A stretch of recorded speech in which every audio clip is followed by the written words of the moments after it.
ඔයත් එක්සෑම් එකට කලින් දවසේ රෑ මුළු සිලබස් එකම දාගෙන පාඩම් කරන්න උත්සාහ කළා. පහුවදා එක්සෑම් එකේ ගිහිල්ලා බාගෙට පේපරේ ලියලා ඇවිත් තියනවාද? මෙන්න මේකට කියන්නේ ක්‍රෑමින් කියලා. ක්‍රෑමින් කියන්නේ එක්සෑම් එක ලඟ වෙද්දි මුළු සිලබස් එකම එක සැරේ දාගෙන පාඩම් කරන්න උත්සාහ කරන එකට. මෙහෙම පාඩම් කරොත් මේ කිසිම දෙයක් වගේ ලොන්ග් ටර්ම් මෙමරි එකකට යන්නේ නැහැ. ඔයා මේ ටර්ම් එකට එහෙම පාඩම් කරා කියමුකෝ. ආයි ඊළඟ ටර්ම් පේපර් එකට ලියන්න ඔයාට ඒ දේවල් මතක නැහැ නේද?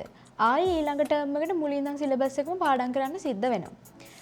O level කරන අයට නම් ඉස්කෝලේ ටර්ම් ටෙස්ට් වලට මේ වැඩේ හරියයි.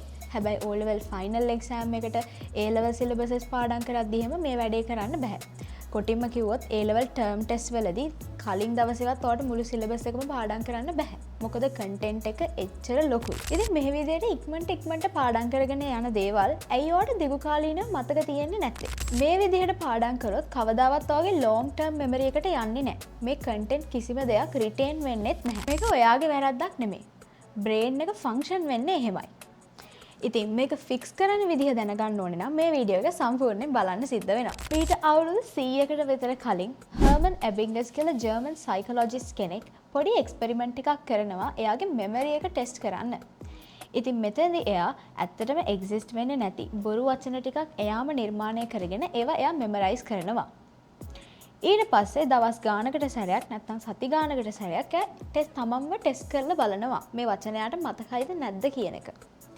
ඉතින් මේ එක්ස්පෙරිමන්ට් එකේ process එකේදී යා හොයාගන්නවා the forgetting curve කියලා දෙයක්. ඒකේ image එක මම මෙතන දාන්නම්. ඉතින් මේ image එකෙන් පෙන්වන්නේ ඔයා කිසියම් දෙයක් memorize කරාට පස්සේ කාලෙත් එක්ක ඒක ඔයාට කොච්චර ප්‍රමාණයක් අමතක වෙනවද කියන එක. ඉතින් එබින්ගස්ගේ එක්ස්පෙරිමන්ට් එකේ රිසල්ට් එකක් හැටියට එයා හොයාගත්තේ අපි කිසියම් දෙයක් memorize කරාට පස්සේ ඒක ස්පේස් කර ආයෙ රිපීට් කරලා රිවයිස් කරොත් ඒක අපේ long term memory එකට යනවා කියන එකයි. දෙවෙනි point එක the science behind how spaced repetition works. මෙන්න මේ image එකේ පේන්නේ ඔයාගේ forgetting curve එක අපි interrupt කරනවා time intervals වලින්. එහෙම interrupt කරාට පස්සේ ඔයා පාඩම් කරපු දේ ඔයාට මතක හිටින විදිහ තමයි මේ image එකෙන් පේන්නේ. ඉතින් ඇත්තටම මෙතෙන්දි වෙන්නේ මොනවද? දැන් අද ඔයා දෙයක් පාඩම් කරනවා කියමුකෝ. ඒක පාඩම් කරලා පැය 24කට පස්සේ ඔයා ටෙස්ට් කරලා බලනවා. ඔයාට 150ක් විතර ඒ දේ මතකයි කියලා තමයි කියන්නේ. ඊට පස්සේ එදාම ටෙස්ට් කරාට පස්සේ ඔයා ඒක රිවයිස් කරන්න ඕනේ. රිවයිස් කරලා තව දවස් 3කින් පස්සේ ආයෙ ටෙස්ට් කරද්දී ඔයාට 160ක් නැත්නම් 65ක් විතර මතකයි කියලා තමයි කියන්නේ. ආයෙ ටෙස්ට් කරාට පස්සේ ඔයා ආයෙ රිවයිස් කරන්න ඕනේ. 3 වෙනි දවසේදී. ආයෙත් සතියකට පස්සේ තමයි ඔයා ටෙස්ට් කරන්න ඕනේ. ආයෙ සතියකට පස්සේ ටෙස්ට් කරද්දී ඔයාට ඒක 75ත් 80ත් අතර මතක තියෙනවා කියලා තමයි කියන්නේ. ඉතින් මේකට එවිඩන්ස් එකක් හැටියට 2006 මෙටා ඇනලිසිස් රිසර්ච් එකක් කරාලු. ඉතින් 100ටත් අධික කේස් ස්ටඩීස් වලින් ප්‍රූව් වෙලා තියෙන්නේ අපි එකම දේ ආයෙ රිපීට් කර පාඩම් කරන නිසා ඒ දේ අපිට ලොන්ග් ටර්ම් මතක හිටිනවා කියලා. මේ ස්ටඩි ටෙක්නික් එක කොච්චර හොඳද කිව්වොත් අනිත් ස්ටඩි ටෙක්නික්ස් යූස් කරලා ඔයා පාඩම් කළාම ඔයාට මතක හිටින ප්‍රමාණයට වඩා ස්පේස්ඩ් රෙපිටිෂන් යූස් කරලා පාඩම් කරොත් ඔයාට ඉන්ෆර්මේෂන් ඩබල් දී amount මතක හිටිනවා කියලා තමයි කියන්නේ. මෙන්න දෙවෙනි එවිඩන්ස් එක. 1987 සිට 1993 දක්වා කරපු long term research එකකින් කියන්නේ අපි ස්පේස් රෙපිටිෂන් යූස් කරලා පාඩම් කරන යම් කිසි දෙයක් අවුරුදු 5කට පස්සෙත් අපිට ඒ විදිහටම මතක තියෙනවා කියලා. ඉතින් මේ රිසර්ච් එක කරන්නේ ස්පේන් වල. මේ රිසර්ච් එකේදී ස්පැනිෂ් වොකැබුලරි එකේ තියෙන සමහර වචන තමයි ලර්නර්ස්ලට මතක තියාගන්න කියන්නේ. ඒගොල්ලොන්ට ස්පේස් රෙපිටිෂන් ටෙක්නික් එක යූස් කරලා ඉන්ටර්වල්ස් වලින් කියන්නේ අද පාඩම් කරනවා ඊට පස්සේ දවස් 3කට පස්සේ පාඩම් කරනවා ආයි සතියකින් පාඩම් කරනවා මෙන්න මේ විදිහට එකම වචන සෙට් එක ලර්නර්ස්ලට ට්‍රේන් කරලා අවුරුදු 5කට පස්සේ ටෙස්ට් කරද්දී majority of learnersලා මේ ටෙස්ට් එක පාස් වෙලා තිබ්බා කියලා තමයි මේ රිසර්ච් එකෙන් කියන්නේ. තුන්වෙනි එවිඩන්ස් එක තමයි 2013 ප්‍රොෆෙසර් ඩන්ලොස්කි කරපු learning strategies review එක. ඉතින් මේ රිසර්ච් එකේදී එයා 10 common study techniques අරගෙන most effective ඒ කියන්නේ හොඳටම වැඩ කරන සහ least effective එච්චර ප්‍රතිඵල දෙන්නේ නැති කියන categories දෙකට මේ 10 common techniques ටික බෙදුවලු. ඉතින් හොඳටම effective category එකේ techniques දෙකක් තියෙනවා. එකක් space repetition අනිත් එක active recall.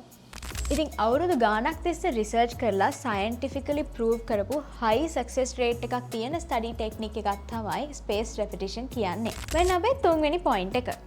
Space රෙපිටිෂන් successful study technique එකක් කියලා අපි හැමෝම දැන් දන්නවා. හැබැයි මේක ඔයාගේ ස්ටඩීස් වලදී ඉම්ප්ලිමන්ට් කරන්නේ කොහොමද? ඔක්කොටම කලින් ඔයා දැනගන්න ඕන දෙයක් තමයි ඔයාගේ සබ්ජෙක්ට්ස් අතර කැටගරිස් දෙකක් තියෙනවා. theory based subjects සහ practical subjects.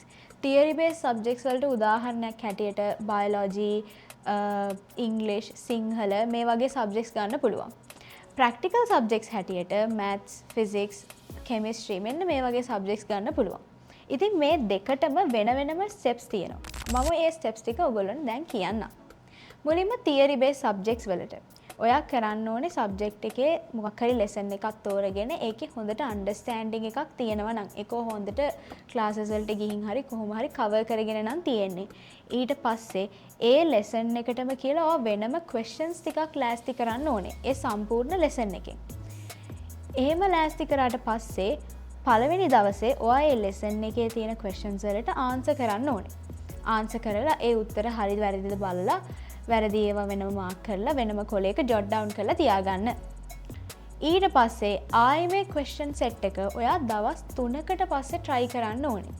දැන් try කරලා ඔයාට වැරදෙන ඒවා මාක් කරලා තියාගෙන වැරදිච්ච කොටස් වල රිවයිස් කරන්න. concepts ටික ආයෙ හොඳට understand කරගන්න. දැන් ඔයාට පේනවා ඇති පළවෙනි දවසේ ඔය questions ටිකට answer කරාම ඔයාට 100% හොඳට ඔක්කොටම හරි ගියා නම් තුන්වෙනි දවසේ ඔයා ටෙස්ට් එක කරද්දී ඔයාට 50%ක් 60%ක් විතර හරි ගිහින් ඇති. ඊට පස්සේ ඔයා ආයෙත් රිවයිස් ඔක්කොම කරලා ඉවරනාට පස්සේ තුන්වෙනි දවසේ සතියකට පස්සේ මේ ක්වෙස්චන් සෙට් එක try කරන්න ඕනේ.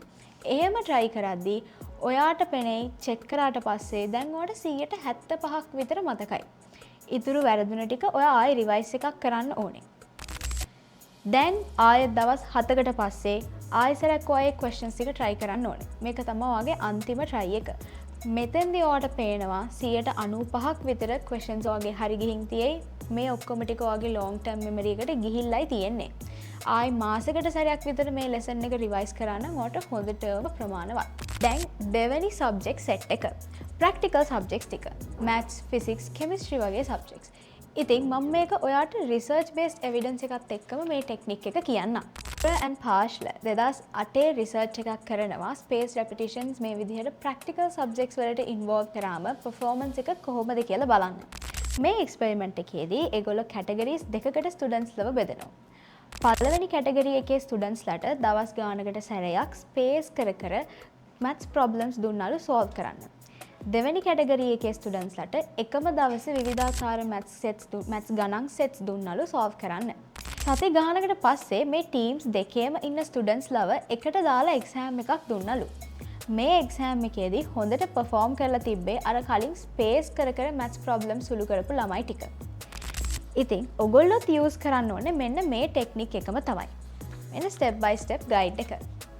පළවෙනි ස්ටෙප් එකේදී ඔයා කරන්න ඕනේ maths වල ඔයා A level student කෙනෙක් නම් මොනවා හරි lesson එකක් pick කරගෙන ඒ lesson එකේ similar types of questions ඔයා පළවෙනි දවසේ සුළු කරන්න ඕනේ.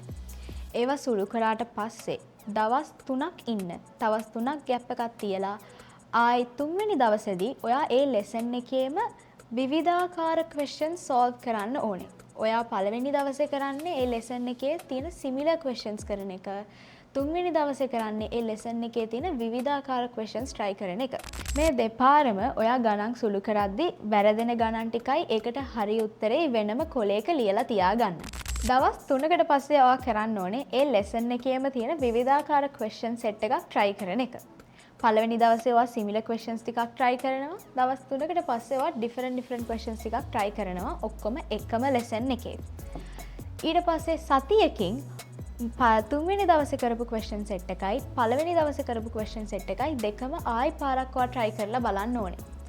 සතියකින් පස්සේ ඔයා මේක කරද්දී ඔයාටම පෙනෙයි කලින් පාරට වඩා මේ පාර ඔයාගේ questions ගොඩක් හරි කියලා. සතියකට පස්සේ කරන එක ඔයාගේ තුන්වෙනි round එකනේ. fourth round එක ඔයා කරන්න ඕනේ සති 3කට පස්සේ.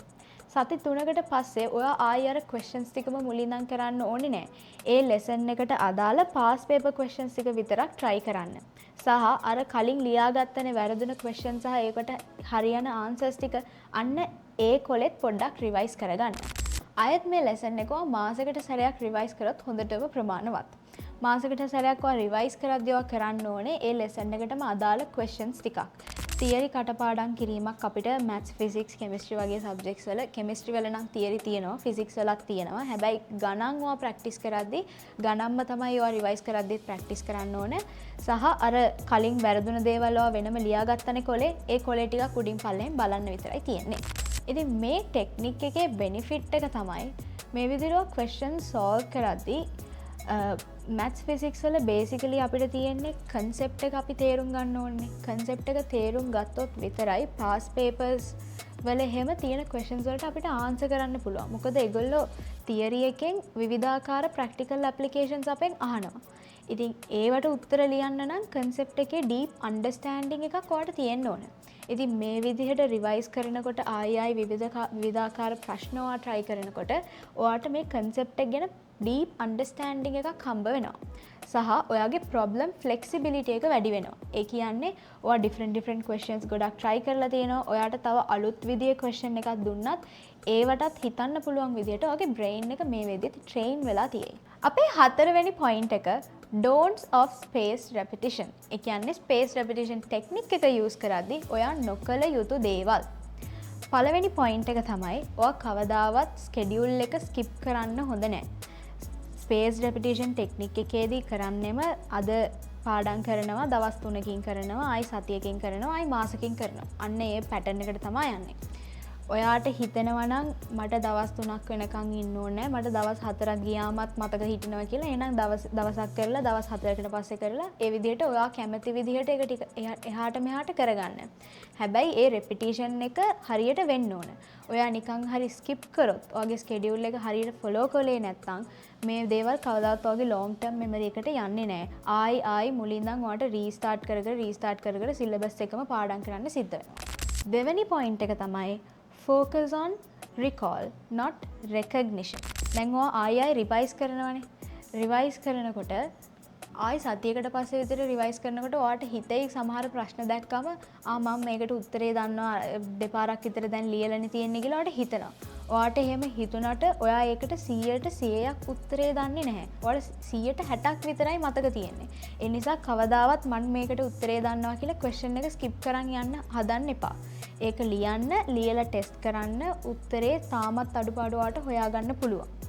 ඔයා ඒක පර්ෆෙක්ට් කරනකම්ම ආයි රිපීට් කරන්න ඕනේ. එක්සෑම් එකට කලින් මුළු සිලබස් එකම දාගෙන පාඩම් කරොත් ඔයාට පහුවදා පේපර් එකට ඕන නම් යාන්තම් ලියලා පාස් වෙන්න පුළුවන්. හැබැයි A level O level වගේ කඩේම් විභාග වලට පාස් වෙන්න බෑ. ඉතින් මේ වගේ එක්සෑම්ස් වලට රෙඩි වෙන්න නම් අනිවාර්යෙන් long term retention තියෙන study methods use කරන්න ඕනේ. ඉතින් ඒකට highly recommended study method එකක් තමයි space repetition. මේ method එක use කරන techniques ටිකත් මම අද ඔයගොල්ලන්ට කියලා දුන්නා. ඉතින් මේ වීඩියෝ එක මෙතනින් අවසන් කරමු. Bye.